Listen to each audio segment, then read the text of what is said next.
ቅዱስ መመራት የሚለውን ትምህርት ጀምረን ነበር። ዛሬ ሁለተኛ ክፍለ ጊዜ ደግሞ ከዚሁ ሐሳብ ቀጥለን እንመለከታለን።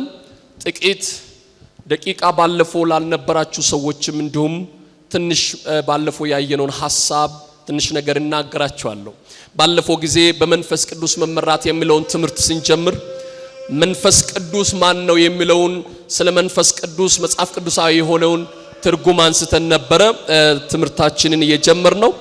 ቀጥለን ደግሞ መንፈስ ቅዱስ ከሥላሴ አካላት አንዱ መሆኑንና መንፈስ ቅዱስ ለእግዚአብሔር አብ ለእግዚአብሔር ወልድ የሚናቀርበውን ክብር ሁሉ ለእግዚአብሔር መንፈስ ቅዱስ እንደሚናቀርብና መንፈስ ቅዱስ ለአክብሮትን አምልኮን እንዲሁም ደግሞ በመንፈስ ቅዱስ ለመንፈስ ቅዱስ የሚገባውን አምልኮ ለመንፈስ ቅዱስ ማቅረብ እንዳለብን እንደዚህ አይነት ሐሳቦችን በስፋት አንስተን ነበር። መንፈስ ቅዱስ ወይም በመንፈስ ቅዱስ መመራት የሚለውን ሐሳብ ስናነሳ በመንፈስ ቅዱስ መመራት ማለት ምን ማለት ነው የሚለውን ሐሳብ ትርጉሙንም አንስተን ነበር። በመንፈስ ቅዱስ መመራት የሚለውን ትርጉም ካነሳን በኋላ መንፈስ ቅዱስ ወዴት ይመራናል የሚለውን ሐሳብ በጥቂቱ ለማንሳት ሞክረን ነበር። መንፈስ ቅዱስ የሚመራን መንፈስ ቅዱስ ወደ እውነት ይመራናል ብለን ነበር። መንፈስ ቅዱስ ወደ እውነት ይመራናል።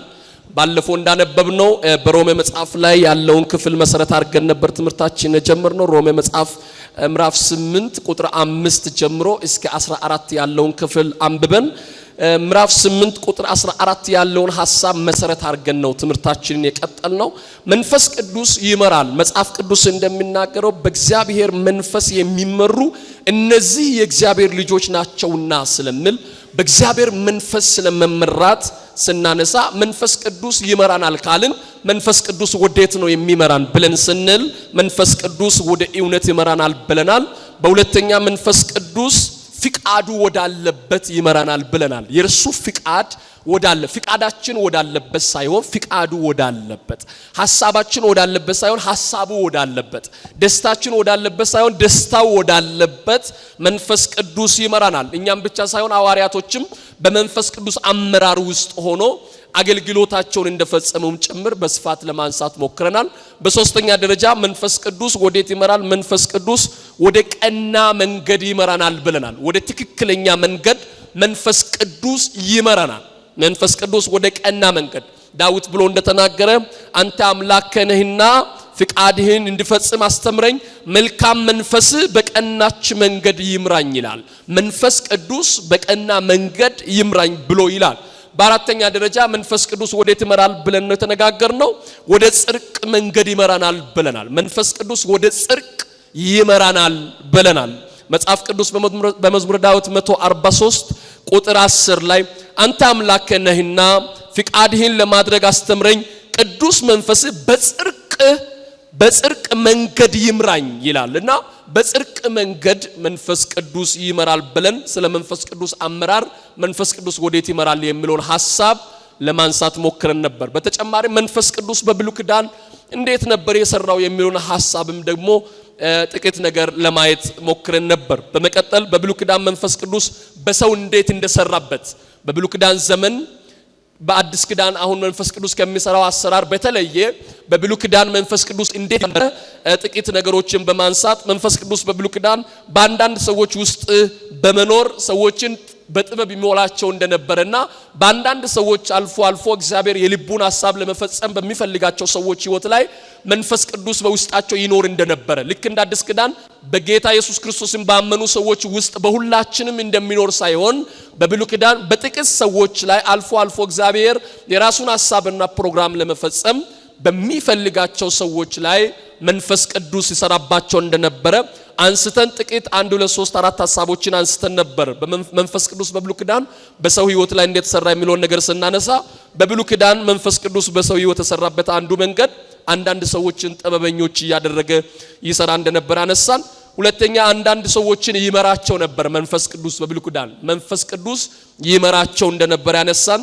በሶስተኛ አንዳንዶችን ደግሞ ኃይለኞችና ብርቱዎች ያደርጋቸው ነበር። መንፈስ ቅዱስ በውስጣቸው ሆኖ ሰዎችን ብርቱዎች አቅም እንዲኖራቸው ጉልበት እንዲኖራቸው ያደርግ እንደነበርና ስለ ሳምሶንም አንስተን ሳምሶን በእግዚአብሔር መንፈስ ቅዱስ ኃይል ተሞልቶ በጣም በሚያስደንቅ ሁኔታ በመለኮታዊ ኃይል በመንፈስ ቅዱስ ኃይል የታጀበውን አገልግሎና እንደውም ደግሞ በመንፈስ ቅዱስ ኃይል ብዙ ስራዎችን እንደሰራ መጽሐፍ ቅዱስን መሳፍንት መጽሐፍ ስናጠና እንገነዘባለን።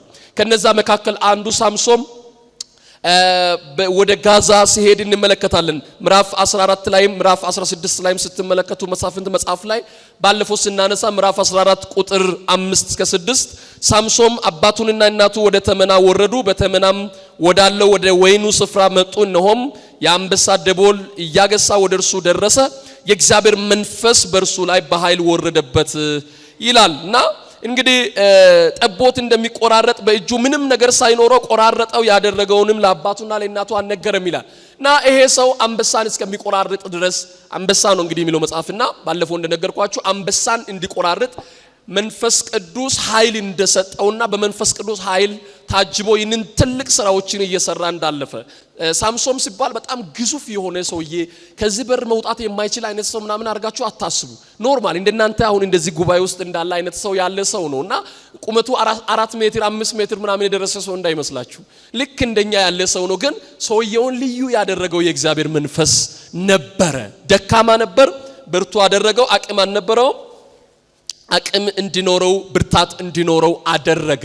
ይሄ ብቻ ሳይሆን ትልልቅ የሆኑ የከተማ በሮችን ነቅለው እንግዲህ መጽሐፍ ቅዱስ ሲናገር የከተማ በሮችን ነቅለው ወደ አንድ ተራራ ይዞ ሄዶ ይጥል እንደነበረ ሁሉ መጽሐፍ ቅዱስ ይናገራል። እንግዲህ የከተማ በር ነው የሚለው መጽሐፍ ቅዱስ አይደለም። የከተማ በር የኛም ቤት በር ነቅለን አንድ ከተራራ ላይ ይዞ መሄድ ዝም ብላችሁ ስታስቡ በስጋ አይቻልም። ነገር ግን በመለኮታዊ ኃይል በስጋ የማይቻል ነገሮች እንደሚቻል በመንፈስ ቅዱስ የማይቻለው እንደሚቻል የሚያሳዩ ነገሮችን ባለፈው ሳምንት ለማየት ሞክረናል። እንግዲህ ደግሜ ያላነሳውም እሱን በአራተኛ ደረጃ በብሉይ ኪዳን ዘመን ሰዎች ላይ መንፈስ ቅዱስ የእግዚአብሔርን ሐሳብ ለሰዎች በመናገር በልዩ ልዩ መንገዶች እንደሰራና ብዙ ነገሮችን በሰው ሕይወት ላይ ይፈጽም እንደነበረ አንስተን ተነጋግረናል። ዛሬ ወደምንመለከተው ሐሳብ እንመለሳለን። ዛሬ ወደምንመለከተው ሐሳብ ስንመለስ ዛሬ የምንማረው ሐሳብ የመንፈስ ቅዱስ ሥራ በአማኞች ሕይወት ላይ የሚል ነው። የመንፈስ ቅዱስ ሥራ በአማኞች ሕይወት ላይ አማኞች በመንፈስ ቅዱስ ሲመሩ መንፈስ ቅዱስ በሕይወታቸው ብዙ ሥራ ይሰራል። መንፈስ ቅዱስ በአማኞች ሕይወት ላይ ብዙ ሥራ ይሰራል።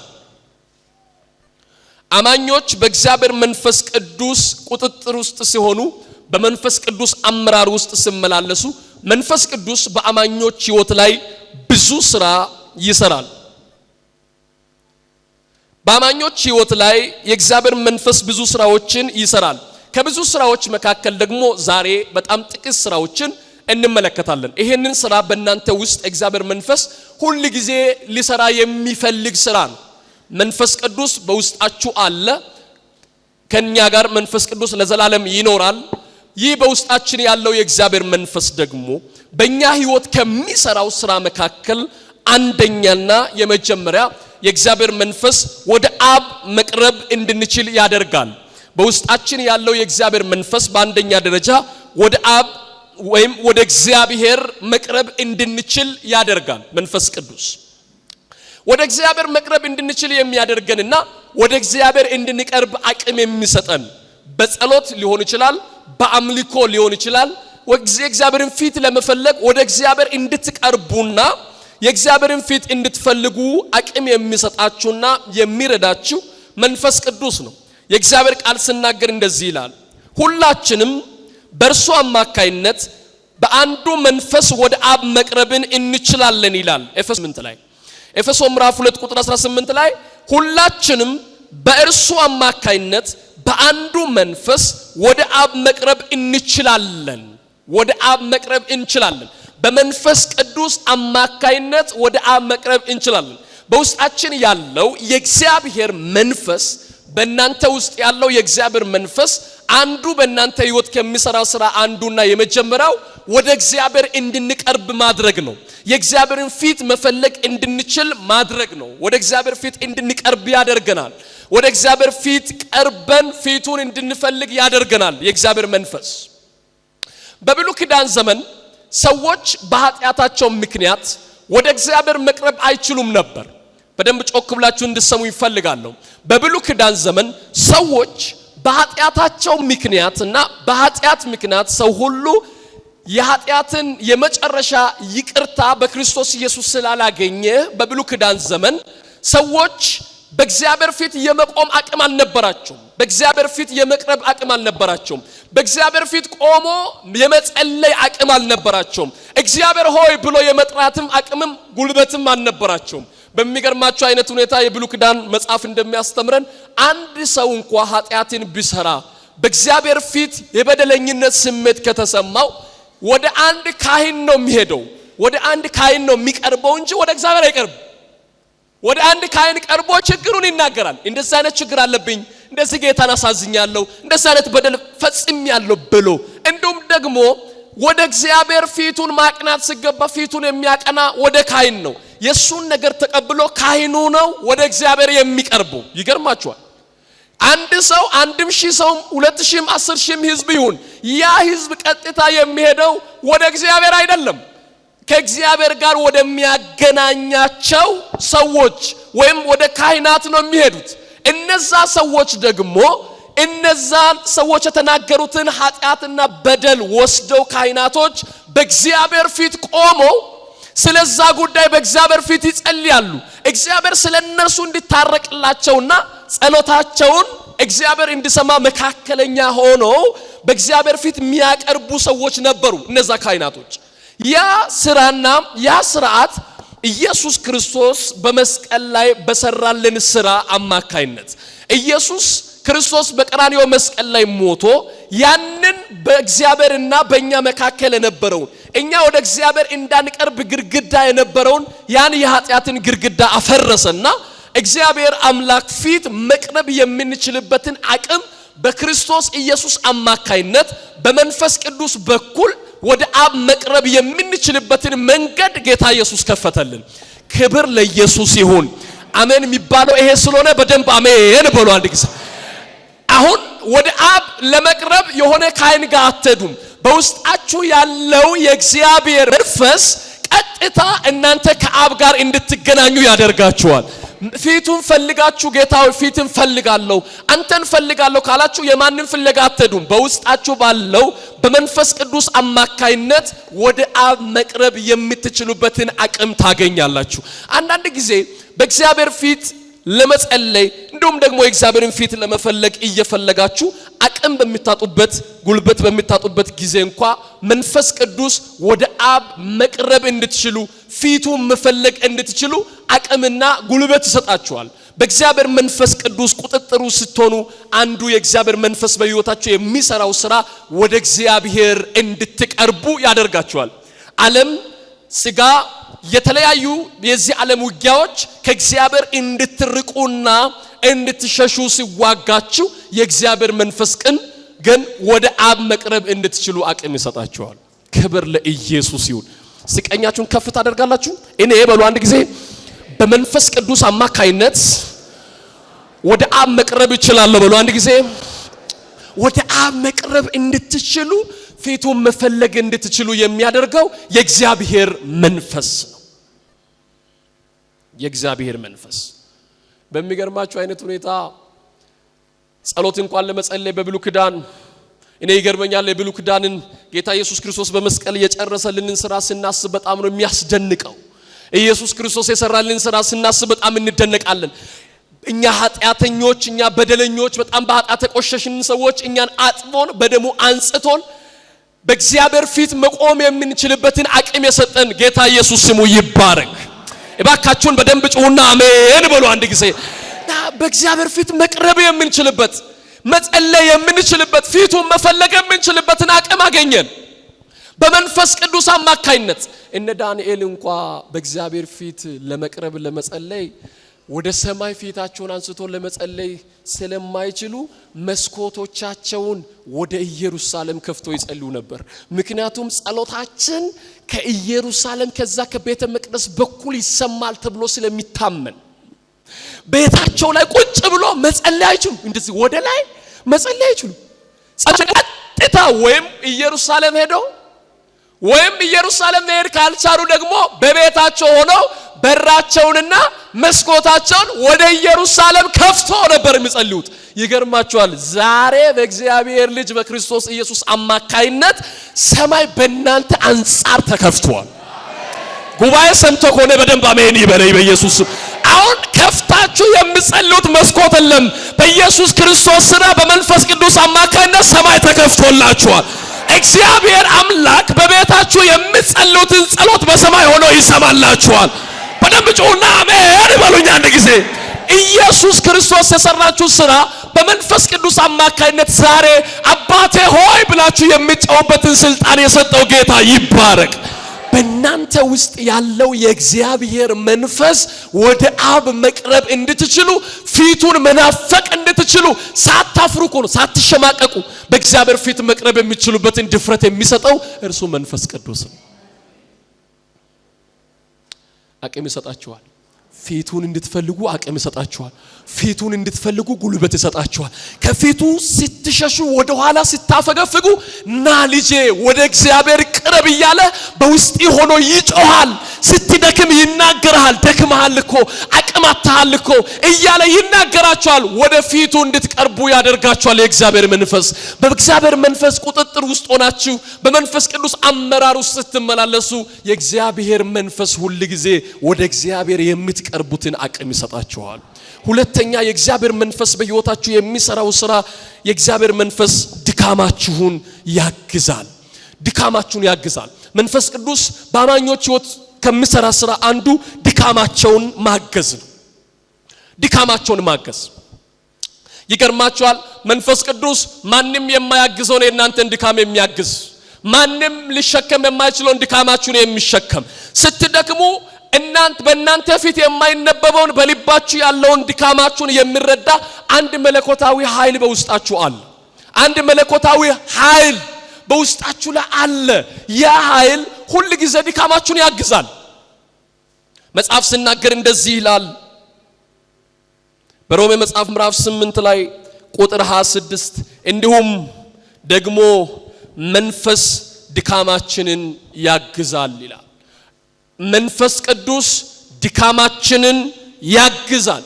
መንፈስ ቅዱስ ቁጥጥር ውስጥ ለመኖር በመንፈስ ቅዱስ ለመመራት ፍቃደኛ ከሆናችሁና በመንፈስ ቅዱስ አመራር ስትሆኑ መንፈስ ቅዱስ ሁሉ ጊዜ ድካማችሁን ያግዛል። ስትደክሙ አይስቅባችሁም። መንፈስ ቅዱስ በውስጣችሁ አለ። መንፈስ ቅዱስ በውስጣችሁ ሆኖ ስትደክሙ አቅም ስታጡ ጉልበት ስታጡ የሆነ አለመቻል ውስጥ ስትገቡ መንፈስ ቅዱስ በእናንተ አይቀልድባችሁም። ውስጣችሁ ላይ ሆኖ ድካማችሁን ያግዛል። አይዞ ልጄ ይላችኋል። ስትደክሙ አቅም ስታጡ አቅም እንድታገኙ ይረዳችኋል። በእናንተ ውስጥ ያለው የእግዚአብሔር መንፈስ ዛሬ እንድትደርሱና ለዚህ እንድትበቁ የረዳችሁ የእግዚአብሔር መንፈስ ነው። የእግዚአብሔር መንፈስ በውስጣችሁ ባይኖርና ልክ እንደዚህ እንደ ባዶ እንደሚመላለሱ ሰዎች የምንመላለስ ሰዎች ብንሆን ዛሬ በዚች ቤተክርስቲያን በጌታን ፊት ባልተገኘን ነበር። ይገርማችኋል ዛሬ እናንተን ያቆመው በውስጣችሁ ያለው የእግዚአብሔር መንፈስ ነው። ይህ ጉባኤ ሰምቶ ከሆነ አሜን ይበለ። እንኳን የሆነ ጊዜ የገጠማችሁ ድካም ላይ ወድቃችሁ በዛ ትቀሩ ነበር።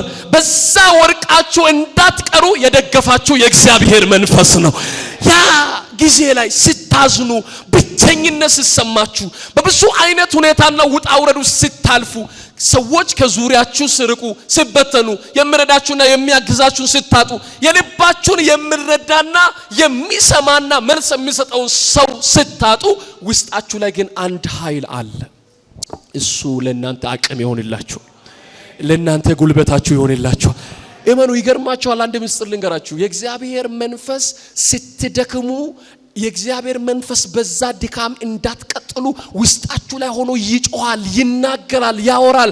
ደክመሃል እኮ ይላችኋል። አቅም አጥተሃል። መዘመር እኮ እየቻልክ አይደለም። መጸለይ እኮ እየቻልክ አይደለም። መንበርከክ እኮ እየቻልክ አይደለም። መጽሐፍ ቅዱስ እንኳን ከፍተህ ማንበብ እየቻልክ አይደለም። ወደ ጌታ መሄድ እኮ ደክመሃል እያለ ውስጥ ላይ ሆኖ ይናገራል። ስትደክም ዝም አይልም፣ የሚናገር ነው መንፈስ ቅዱስ። መንፈስ ቅዱስ አካል አለው ብለን ስንል እንደዚህ የሚታይ የሚዳሰስ የሚጨበጥ አካል አለው ማለት ሳይሆን መንፈስ ቅዱስ ውስጣችን ላይ ሆኖ ስሜት አለው ይናገረናል ያወራናል የናንተ ድካምና የናንተ አለመቻል ይገደዋል እናንተ እንድትበረቱ መንፈስ ቅዱስ ይፈልጋል በሚገርማችሁ አይነት ሁኔታ እናንተ ስትበረቱ መንፈስ ቅዱስ በእናንተ ይበረታል እናንተ አቅማችሁ ሲደክም መንፈስ ቅዱስ ከዛ ድካም ሊያወጣችሁ ሁሉ ጊዜ ይተጋል መንፈስ ቅዱስ ዛሬ አንድ ጸሎት ጸልያለሁ በዚህ አጋጣሚ እጃችሁን እንደዚህ ታደርጋላችሁ ወደ ላይ ሳይሆን እንደዚህ ያርጉ ከዚህ ቀን ጀምሮ የእግዚአብሔር መንፈስ ከትላንትና በላይ ድካማችሁን በኢየሱስም ያግዛል አሁን እንኳን ደክማችሁ ያላችሁ ከዚህ ቤት ስትወጡ ብርታት ይዛችሁ መውጣት ይሆንላችሁ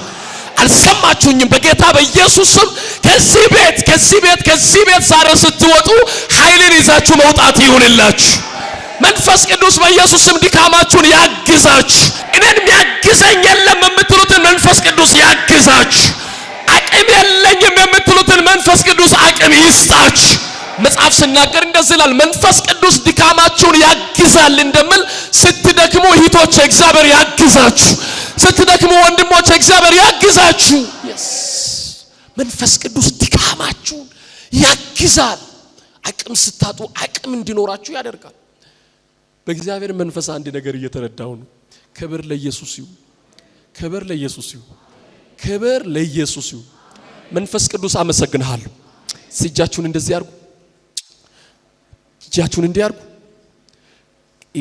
ፀሐይ ላይ ስትሄዱ ጥላ ከጎናችሁ እንደሚሄድ የሆነ ጨለማ ላይ ስትደርሱ ጥላ የሚጠፋው ጥላ ስለጠፋ ሳይሆን ጨለማው ስለዋጠው ነው ከዚህ ቤት ስትወጡ ልክ እንደ ጥላ የእግዚአብሔር የመንፈስ ቅዱስ ማጽናናት ከዚህ ቤት ወደ ቤታችሁ ይግባ ቤታችሁ ላይ መኝታችሁ ላይ በጸሎት የደከማችሁ ከዚህ ቤት ስትወጡ ኃይላችሁን ይዛችሁ ከዚህ ቤት መውጣት ይሆንላችሁ ደክም ያለው የምትሏላችሁ አቅም የለኝም የምትሏላችሁ እኔ እኮ መጽሐፍ እንኳን ከፍቼ ለማንበብ ጉልበት የለኝም ፈልጋለሁ ግን አልችልም የምትሏላችሁ መጸለይ ፈልጋለሁ ጥቂት ሰዓት እንኳን 6 ሰዓት በእግዚአብሔር ፊት ማሳለፍ ይፈልጋለሁ ግን አቅም እኮ የለኝም ጉልበት የለ ይሄን ነገር ይፈልጋለሁ ግን አልችለውም የምትሉ እነግርሃለሁ በኢየሱስ ስም ከዚህ ቀን ጀምሮ ትችላለህ ማን ነው አሜን የሚለኝ ሰው በኢየሱስ ስም ትችላላችሁ አላችሁ አሁን እዚህ መካከል መንበርከክ ትፈልጋላችሁ ግን አትችሉ 6 ሰዓት 12 ሰዓት አይደለም 6 ሰዓት በእግዚአብሔር ፊት ማሳለፍ በጣም ትፈልጋላችሁ ግን አታደርጉትም አቅም የላችሁ ጸሎት ከቤታችሁ ከመበላት የተነሳ የእግዚአብሔር ቃል አቅም ከናንተ ከመጥፋቱ የተነሳ በብዙ ነገር እየተናጣችሁ ያላችሁ ሰዎች አላችሁ መጽሐፍ እንደሚናገር መንፈስ ቅዱስ ድካማችሁን ያግዛል በታላቅ አክብሮት ከጎናችሁ ላለው ሰው ይሄን መልእክት ተናገሩ መንፈስ ቅዱስ በሉ ጨብጡትና ድካምህን ያግዛል በሉ ድምጻችሁን በርከት አድርጉና መንፈስ ቅዱስ በሉ ድካምህን ያግዛል በሉ መንፈስ ቅዱስ በእናንተ ህይወት ከሚሰራው ስራ አንዱ ድካማችሁን ማገዝ